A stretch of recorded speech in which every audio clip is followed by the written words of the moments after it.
Welcome back to Desk Careers. I am so excited to be bringing an incredible guest to our spotlight today. We are going to be having a little fun with this interview. We're going to be meeting Dan Adkins, who is currently the group CEO for Transnational Academic Group. But we're not going to be talking about his role as CEO. We're going to take him down memory lane, and we're going to learn about what it was like to be a race car driver and, of course, his skills as a mechanic. Welcome, Dan. I'm so excited to have you with us today. Thank you, Maria. I really appreciate it. I'm looking forward to this. Right now, watching us are a young group of students and, of course, other youth watching from across Dubai English Speaking College and the community here in the UAE. But we want to be helping our younger Year 8 students who are preparing for their F1 project.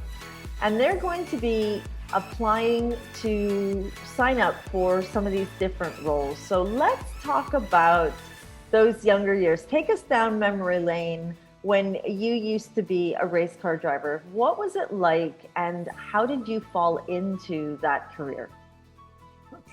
Well, I was fascinated by racing ever since my earliest childhood. My dad was always watching racing on television, so I grew up watching some of the real founders of auto racing, like A.J. Foyt, who won the Indianapolis 500 4 times and was the first person to do that, or Big Daddy Don Garlits, who was the world's fastest drag racer. And I really wanted to do that. So I learned how to ride a motorcycle very young. I was about 9 when I first got on a motorcycle, was able to drive a car at 12 in a private campground as part of some work I was doing there. Got my driver's license at 16. And once I got my license, there was no stopping me. At the time, I lived in the city of Denver, Colorado. And Denver had done something that was very smart. As opposed to allowing kids to end up being street racers, which puts the public in danger, they actually had a program at Bandimere Speedway, which was just outside Denver, where you could go and drag race. And if you had done a certain number of drag races successfully, you actually got a license as a drag racer. So it kept us off the street and gave us a really fun place to go and test our cars out and see how fast we could cover a quarter mile. Amazing. Now, for those of us watching, especially our younger students, tell us what it means. What does that term drag racing mean? Because for some of us, we might not really be familiar with that term. Okay. So at the time that I was doing it, drag racing was still a quarter mile distance, 1,380 yards. And you would start at a standstill. There was what was called a Christmas tree, which was a series of lights that started off with a whole bunch of yellows and then finally a green one. And as soon as the green light lit, you'd hit the gas and go for it and run a quarter mile, and the first one across the line at the other end won. The car I had built in auto shop, I could run a quarter mile in just over 10 seconds, and I'd be going about 125 to 130 miles an hour at the far end of the track. Wow. So how did you know that this could be the next best thing for you? I know that you fell into it, as young as 9, learning how to ride a motorbike and then learning how to ride a car and then getting your license. But how did you know that this was it? Well, I love the thrill of it. I was a complete junkie when it came to anything that moved, whether it was cars, trucks, airplanes, motorcycles. At the time I was doing this, I was taking a vocational auto shop program in high school and learning how to be a certified mechanic. We were building and working on our race cars in the shop, and then we'd go race them on Friday and Saturday up at Bandimere Speedway. It was just a lot of fun, and I enjoyed the people that I was around because we had such shared common interest. And especially when I got to talk to some of the professional racers who were doing this, traveling around the United States, doing this as their full-time career. And, hearing them describe how fun it was for them, and, the thrill of being able to try and set a record. I, at one point, got to meet a guy named Eddie Hill, who a couple of years later was the first person ever to break the 5-second mark. Wow. For a quarter mile. He did 4.995 seconds at 288.5 miles an hour. And, I still remember that like 20 plus years later, but it was that big of a thing to me. Amazing. Then watching this now are young people who are considering to apply for this as their science project, but really as a professional role in the next few weeks. What would you say is really important for anyone thinking, I'm going to sign up to do the race car driver part of this project? What are some of the things they need to remember, aside from the fact that it's going to be lots of fun to think that they're the driver and that they get to go super fast? I know there's more to this than just driving the actual car. Oh, there's a tremendous amount that goes with that. With the driving part, of course, it takes incredible focus. You've got to be laser focused and incredibly accurate at what you do, and a tremendous amount of practice. Shifting gears at that speed, when your total time down the track is 10 seconds and you have to go through 5 shifts in 10 seconds at exactly the right RPM, it takes a huge amount of practice. Physically, it is hugely demanding. Not only the stresses of the G-force on your body as you're accelerating, but holding a wheel steady at that speed, because just the slightest deviation and you could end up in a serious accident. And even more challenging if you're doing road racing. And I understand this project is about F1, which is absolutely the most difficult kind of racing. I did some road racing at Laguna Seca in California and at Road Atlanta in Atlanta, Georgia. And that constant turning and adjusting where you are on the track to set yourself up for the next turn is very difficult. But that's just the in the car aspect. Outside, you have to have a really in-depth understanding of everything from aerodynamics to be able to tell the technicians exactly how to set the wings on your car so that you get the right kind of downforce, to the details of mechanics, because you're the one experiencing what the car drives like, and you've got to be able to tell the mechanics, okay, I am feeling like I'm getting a miss on a cylinder on the right-hand side. Between third and fourth gear, there's a slip in the clutch, things like that. So it's not just step on the gas and go fast. You have to really understand in depth everything about how that car works. Absolutely incredible. In speaking with a past guest, we were talking about the career skills and things that we need to be keeping track of. And it was really interesting because he told me there were 3 top things that regardless of what career you go into, there's always these top 3 things. One is knowledge, one is skill, and one is attitude. So I just heard you talking about the knowledge of the vehicle and being able to communicate that knowledge. I heard you talk about the patience. So I'm imagining patience and focus is a skill. What kind of an attitude does a driver need to remember? Because there's a little bit of, I'm the driver of a car that goes into this job role, but we know that attitude is key, especially when you're working for a professional team and a team of people trying to support you with the one common goal of being the winner. How did attitude play for you when you were doing this? Yeah, well, it really comes down to 2 different types of attitude. And I'll kind of set one in the car and the competitive attitude, which I think everybody kind of gets. When you're in the car, you're there to win. And you have to absolutely believe that you're going to be able to win. But that's not the most important attitude, because it takes a team to make this happen. When I was doing the road racing, I think that's probably the best example. You've got an entire team working with you.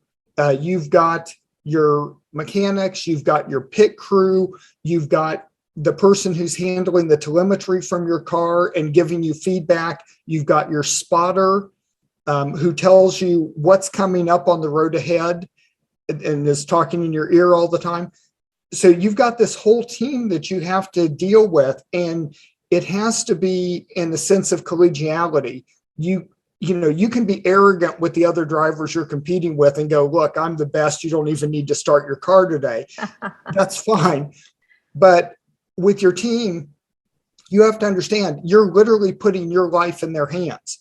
I mean, your spotter is calling you and telling you, the next corner you come around, there's an accident on the right side. If they didn't do that, you could plow into another car at 100 plus miles an hour. You're putting your hand in the life of the pit crew.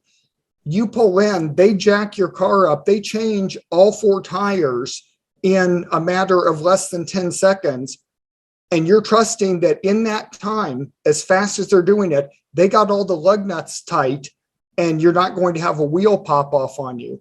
So it's really a sense of being a true colleague, of respecting them as equal to you in every way as professionals who have a job to do and are doing it extremely well. In F1, the fastest pit stop ever recorded was 1 second. Oh. Okay. Just absolutely mind-blowing. How on earth? Which they go. Yeah. And the fastest pit stop where they did all 4 tire changes was under 4 seconds. I mean, it's just phenomenal that these people can work that fast. So as a driver, you have to respect that these people are consummate professionals and they are every bit equal to you in knowledge and skill. And it's the attitude of teamwork that's going to win the race. Amazing. Now, let's talk about the business behind a project like this. So as a driver, you're driving the car, but in order to be able to afford to drive the car, there are sponsors. So, and this is something that I know some of the other students in the project will be looking at project management and marketing and business development. But as the driver, how important is it to be aware of the sponsors? And what does that really mean when you're driving a car that has logos on it? Yeah, well, there's a lot of aspects to that. First of all, getting the sponsors, and getting sponsors is based on performance. So when someone first starts out, they're paying their own way. And then if they're good enough, they'll get picked up and hired by a team as the driver. But their performance there is going to determine who's willing to sponsor them. And after you get the sponsors, then it's about holding up their values. If you're sponsored and you go out and you do something, crazy that ends up on Insta or Snap or something like that, that disgraces the sponsors, you can lose all of your sponsorship very quickly. So you have to really uphold the sponsors' values. And then you've got to remember to plug them every time. So, when you get out of the car, you immediately put the hat on with your main sponsor's logo. You put the jacket on with your other sponsors' logos. Anytime you're seen, you're wearing that. You're thinking about the angle it is toward the camera and so forth so that everybody's logos get seen. You drop their names into conversation as you're talking to reporters and things like that. So important, so important. Now, I know that you said to us that the best design of an F1 or racing car is, as you stated, a design with as low of wind resistance as possible, wind channeling to provide downforce, and a shape that maximizes ground effects. Someone like me, I have no idea what you're talking about. So let's pretend the young person watching this is thinking, I just want to be a driver. Why do I need to know that, Dan? Okay, so if you want to be a driver, the reason you need to know this is because all of those things affect how your car performs and can be the difference between winning and losing.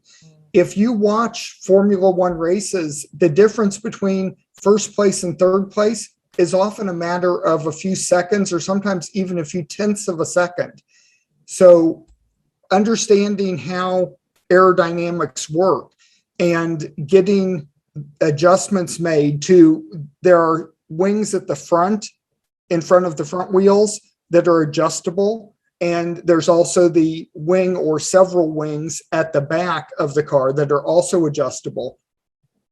Depending on the conditions of the day, and this is everything from, of course, wind, but even the temperature on the track can affect how you need those adjusted. And you have to be able to feel as you're driving the car, I'm not getting as much downforce as I need. The car's not being pushed down to the ground, which means I can't accelerate as fast, I can't corner as fast, or I'm getting an uneven downforce, which is making the car want to pull to the right or the left. You have to be able to feel that through the steering wheel and then tell the technicians exactly what you need. Because again, you're coming in for a pit stop that's a matter of seconds. So you've talked to your spotter and your telemetry person, told them what you're feeling. They've relayed it to the technicians. You pull in, one person's pumping gas into the car, 4 teams are changing the tires, and then you've got 1 or 2 technicians at the front and back who are adjusting your wings. And that's all done in a matter of seconds. So that's why, as a driver, you have to understand, not only that type of aerodynamics, but, what does it actually feel like? And that's something that just comes from years and years of experience. Amazing. Last year, I interviewed a woman by the name of Amber Belkin. She was a NASCAR, or she is a NASCAR race driver. And she talked about the reality of being a race car driver as you're first starting, which is what you said, is you're putting in your own money. And she said she spent a lot of time in talking to potential investors and trying to get the business side of it. So when you're thinking about the role of driver, knowing that you have to wear these different hats, people are watching, you have to keep up with your speed, work on your skills, stay focused, have patience, and all of these things, what would you say is the greatest fulfillment? Because if at the beginning we're putting in our own money, then we can't be making a lot of money as a race car driver, which I think is something that young people might think, race car drivers make a lot of money. But if we're not at the beginning, what's the benefit? I know for you, it was the rush and it was like, put me on those wheels and let me go. But for a race car driver, from your experience, at the end of a race, what would you say was the biggest benefit that they would have really felt? It really comes down to doing something that they love. I never met anybody who was in the racing industry who didn't do it for any reason other than they absolutely loved it. You're not going to get rich unless you are one of the very, very lucky few. I mean, if you look at, take all of the different Formula One, Formula 4, Formula E, NASCAR, Grand Prix, put all of these together, you probably have about as many people who are in the top ranks of drivers and actually make a decent living at it as you do professional football players in the Premier League and things like that. It's very hard to get into that tier. Most people who are auto racing are doing it because they love it and they're spending out of their own pocket or getting local sponsors. And they never really get beyond racing at their local racetrack or maybe going to the next state over and racing there. And they're sponsored by the hardware store, the restaurant in town. It takes a lot to get into that upper tier. And as a driver, it is important you understand the business side of it, because you're going to be dealing with the revenue and expenses and having to set a budget and keep track of it and things like that. You also need to understand how to go get sponsors, because you're the face of the team. And when they need to go get a sponsor, it's the driver that they send out to do that. So you have to be able to speak well, to present publicly. You have to feel comfortable in business meetings and at business dinners and things like that, which are a far cry from being at the racetrack. You go from wearing a fire suit to wearing a three-piece suit when you're going from racing to getting sponsors. Amazing. Dan, how does a race car driver who became a mechanic, who did some work in project management, become a CEO? Tell us that story. Yeah, so I did a lot of things, and racing never made me enough money to live on. So I was constantly working other jobs. So when I first started racing, I was working at a fast food restaurant. And then later I was delivering computer printouts at an IT company. And I just kept working my way up that side as well, applying very much the same skills. Something that's really important to understand is there are transferable skills that you can use anywhere. So the same kind of focus and commitment and passion that I took to the track and the ability to work in a team, I brought that into the IT industry. And it allowed me to move up through the ranks in the IT industry. And at a point, I realized I'm never going to make it to being one of the superstars of auto racing. That just wasn't on the cards for me. My skill level wasn't like Dale Earnhardt or that kind of thing. So, and that's fine. So it remained just a hobby. And then I've focused on the IT side. I worked up through the IT industry, ultimately spent a good part of my career doing project management and program management, where I would work with very large companies on implementing really large IT projects. And one thing that was very transferable also out of racing was being very detail oriented and good at diagnosing problems. Much of my career involved going into companies, looking at how they were doing things, and then diagnosing what the problems were, laying out a solution, and then implementing it as the change manager or project manager. So in almost any job you do, if you look, you'll find transferable skills that can then help you in other careers as well. Completely. Dan, I could talk to you forever, but I know we are very conscious of our time. One last thing before we say goodbye. If you could go back and do it all over again, would you still start your career in drag racing? Absolutely. I think it was a fantastic place to start. It let me do something that I love doing and make some money at it. And as I said, it gave me transferable skills that I was able to use to get where I am today. Thank you so much, Dan. That was so much fun taking you down memory lane, and I could see your eyes light up as you were telling us those stories. So definitely memories that you're still really excited to be sharing with us. Thank you for joining us today. Yeah, thank you so much for having me. I really appreciate it, and I hope the students do well on their F1 project. Oh, we'll keep you updated, Dan. We'll definitely keep you updated. And that brings us to the end of another incredible conversation. Today we were speaking with Dan Adkins, who is the Group CEO at Transnational Academic Group, but he was talking about his earlier career as a drag racer. Thank you for watching, and we'll see you all at our next Desk Careers Digital Spotlight.